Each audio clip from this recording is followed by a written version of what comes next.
Halo warga digital dimanapun berada, jumpa kembali dengan saya Heru Stadi di kanal Republik Digital. Di kanal ini kita akan banyak membahas mengenai perkembangan digitalisasi di tanah air dan juga dunia. Dari keamanan siber, teknologi informasi, telekomunikasi, perlindungan data, kecerdasan buatan, dan digital lifestyle.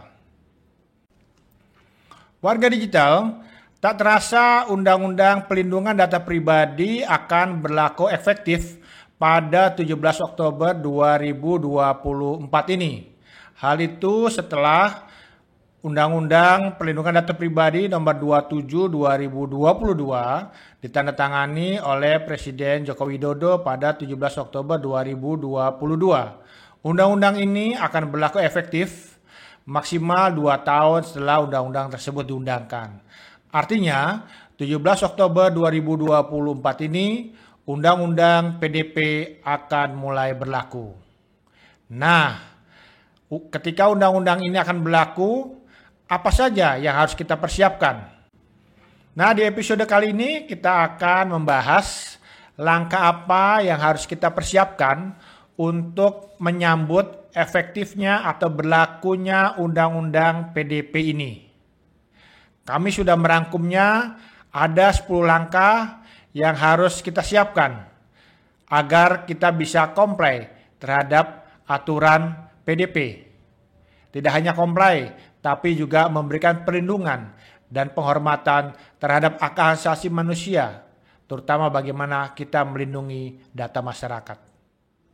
Dalam menghadapi pemberlakuan Undang-Undang Perlindungan Data Pribadi atau Undang-Undang PDP di Indonesia, apakah itu perusahaan, badan usaha milik negara, kementerian, apakah juga penyelenggara sistem elektronik, termasuk juga mereka yang menjadi pengendali data maupun pemproses data, perlu melakukan berbagai persiapan untuk memastikan kepatuhan terhadap regulasi yang baru ini. Persiapan ini penting karena Undang-Undang PDP mengatur bagaimana data pribadi dikumpulkan, diproses, disimpan, dan dilindungi dengan tujuan untuk melindungi hak-hak individu terkait informasi pribadi mereka. Langkah pertama yang harus dilakukan adalah membangun kesadaran dan pemahaman tentang Undang-Undang PDP. Untuk dalam hal ini, pelatihan dan sosialisasi harus dilakukan. Semua pihak di dalam organisasi, termasuk manajemen bisnis puncak dan juga karyawan, perlu mendapatkan pelatihan terkait pentingnya pelindungan data pribadi dan bagaimana undang-undang ini berdampak pada operasional bisnis. Hal lainnya juga adalah bagaimana ada pemahaman terhadap regulasi. Bagian hukum, termasuk juga bagian kepatuhan atau compliance, harus memahami secara mendalam pasal-pasal yang ada di dalam Undang-Undang PDP untuk memastikan semua aktivitas yang melibatkan data pribadi sudah sesuai dengan ketentuan hukum dan regulasi yang ada. Bagian kedua yang perlu kita persiapkan adalah pembentukan Data Protection Officer atau DPO, atau juga pejabat pelindungan data. Sebagaimana kita ketahui, Undang-Undang PDP mewajibkan organisasi yang mengelola data pribadi dalam skala besar untuk menunjuk seseorang sebagai Data Protection Officer. Ya, ini juga bisa sebagai tim yang bertugas mengawasi kepatuhan terhadap peraturan perlindungan data, memberikan saran kepada organisasi terkait pengolahan data pribadi, dan menjadi penghubung antara perusahaan dengan otoritas perlindungan data. Hal lainnya adalah kita perlu melakukan audit dan penilaian data. Perusahaan dan institusi publik perlu melakukan audit internal untuk mengidentifikasi jenis data pribadi yang mereka kelola. Kemudian bagaimana data tersebut dikumpulkan, diproses, dan disimpan. Audit ini juga harus mencakup identifikasi risiko dan titik lemah dalam sistem pengolahan data. Hal lainnya adalah melakukan penilaian dampak pelindungan data atau kita sebut dengan Data Protection Impact Assessment, DPIA. DPIA wajib dilakukan jika ada aktivitas pengolahan data yang berisiko tinggi terhadap hak dan kebebasan individu. DPIA membantu menilai apakah praktik pengumpulan dan pengolahan data sudah sesuai dengan prinsip-prinsip yang diatur dalam Undang-Undang PDP. Kemudian juga perlunya menerapkan kebijakan dan prosedur pelindungan data. Harus ada penyusunan kebijakan internal yang harus dirumuskan oleh perusahaan yang terkait dengan pelindungan data dengan memperbarui kebijakan serta prosedur internal terkait pelindungan data. Ini termasuk kebijakan tentang akses data pribadi, pengelolaan izin, penyimpanan data, serta prosedur jika terjadi pelanggaran data atau biasa kita sebut data breach. Mungkin dalam hal ini bisa saja adalah ada peretasan, kemudian juga ada ransomware. Hal yang memang di Indonesia kerap terjadi dan perlu diantisipasi. Hal lainnya juga adalah dokumen persetujuan atau consent management. Yang melakukan pemrosesan maupun juga mengontrol data pribadi harus memastikan bahwa proses pengumpulan data pribadi mendapatkan persetujuan yang sah dari pemilik data.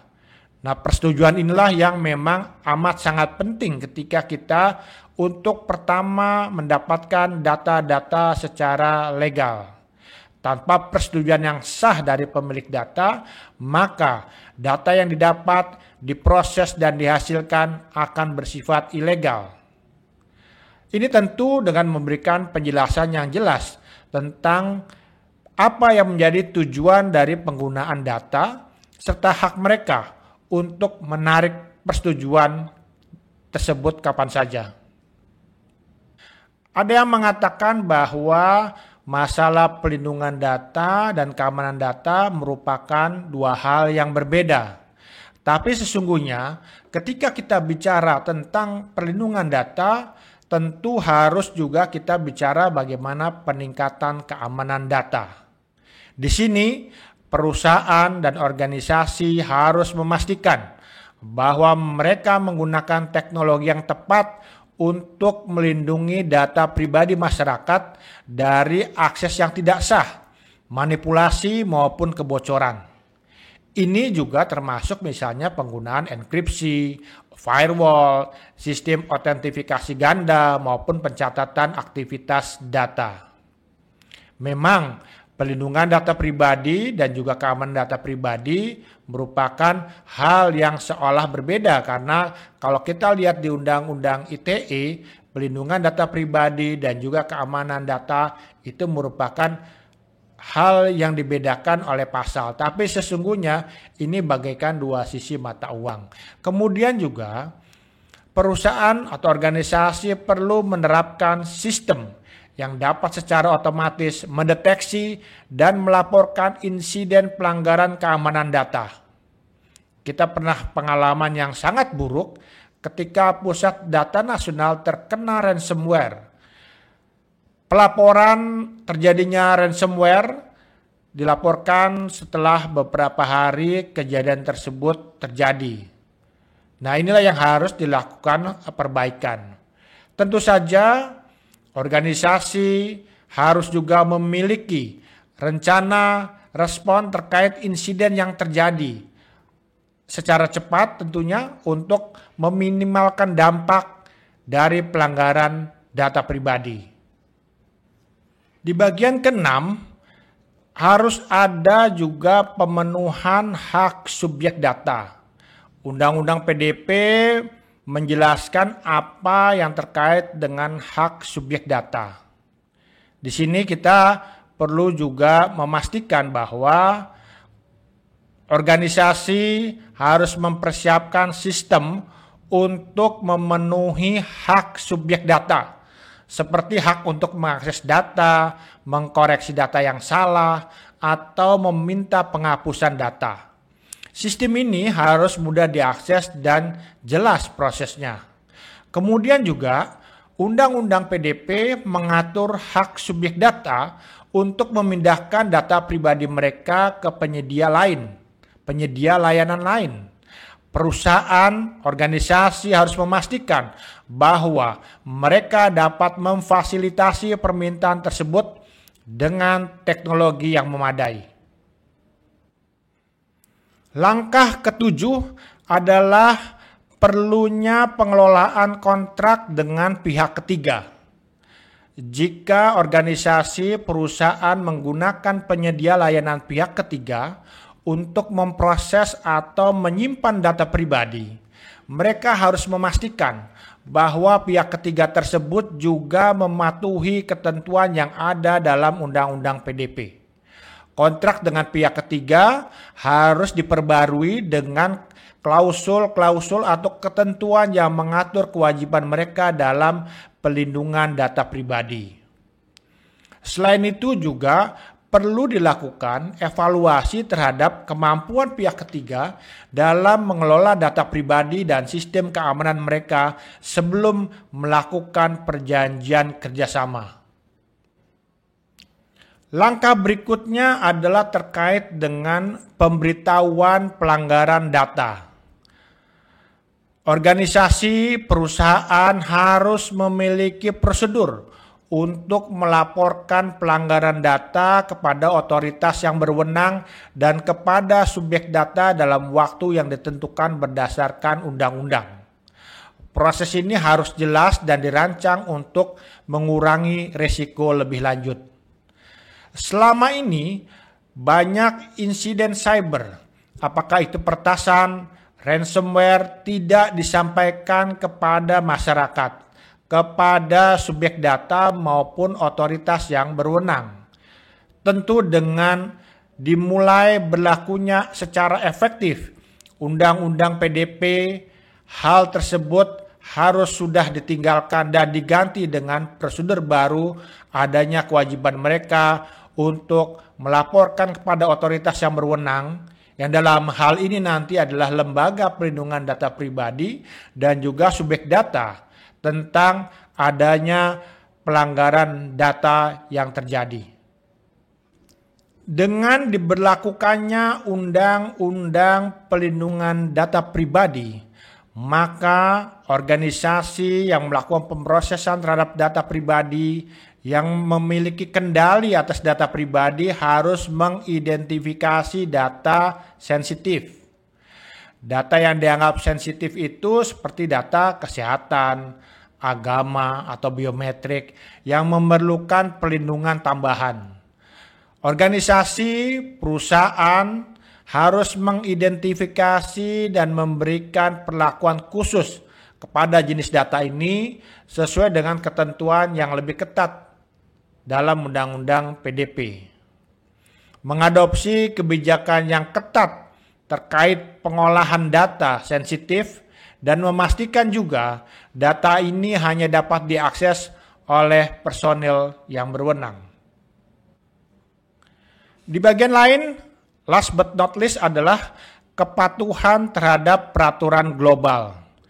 Jika perusahaan, kementerian, lembaga, kemudian juga mereka yang melakukan pemrosesan terhadap data maupun memiliki kendali atas data, memiliki operasional atau mitra di luar negeri, mereka juga harus memastikan bahwa kepatuhan terhadap Undang-Undang PDP sejalan dengan regulasi perlindungan data di negara lain seperti GDPR General Data Protection Regulation yang ada di Uni Eropa. Kemudian perusahaan organisasi juga harus memeriksa apakah data pribadi dapat ditransfer secara aman dan sesuai dengan hukum ke negara lain, terutama jika ada operasi lintas batas. Setelah 10 langkah tersebut dilakukan, hal berikut yang juga tidak dapat diabaikan adalah perlunya dilakukan audit berkala. Setelah semua kebijakan dan sistem diterapkan, penting untuk melakukan audit berkala untuk mengevaluasi kepatuhan terhadap Undang-Undang PDP dan menyesuaikan kebijakan sesuai dengan perkembangan hukum atau teknologi baru.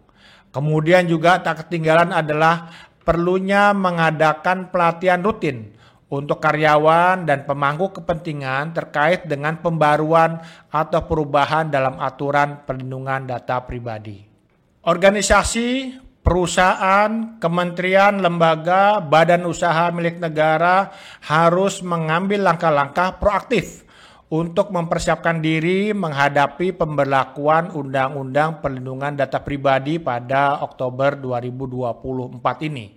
Mulai dari membangun pemahaman dan budaya perlindungan data di seluruh organisasi hingga tentunya adalah investasi dalam hal teknologi keamanan. Harus dipastikan bahwa kebijakan dan praktek yang mereka lakukan terkait dengan bagaimana mendapatkan data, memproses data, mengelola data, termasuk juga menghapus data sesuai dengan regulasi yang baru. Dengan begitu, tentunya yang dihindari tidak hanya sanksi hukum, karena memang dalam Undang-Undang PDP ada sanksi yang akan diberikan bila mana mereka yang memiliki kendali data, memproses data tidak memberikan upaya maksimal terhadap perlindungan data. Tapi ini juga membangun kepercayaan kepada masyarakat, kepada pelanggan terkait keamanan dan privasi data pribadi. Memang saat ini kita masih menunggu aturan turunan dari Undang-Undang Perlindungan Data Pribadi dalam bentuk peraturan pemerintah sebagai operasionalisasi untuk menjalankan Undang-Undang PDP, termasuk juga pembentukan Lembaga Perlindungan Data Pribadi. Tapi suka atau tidak suka, sesuai dengan undang-undang tersebut, Undang-Undang PDP akan berlaku efektif 17 Oktober 2024. Sekian saja episode kita kali ini. Semoga bermanfaat bagi kita semua. Jangan lupa untuk tetap subscribe, like, dan share tayangan kita kali ini agar lebih banyak juga masyarakat yang tahu dan juga mendapatkan manfaat dari keberadaan Kanal Republik Digital yang memang dihadirkan untuk warga digital dimanapun berada. Saya Heru Stadi, pamit mundur. Kita jumpa kembali di episode berikutnya. Salam sehat untuk Anda.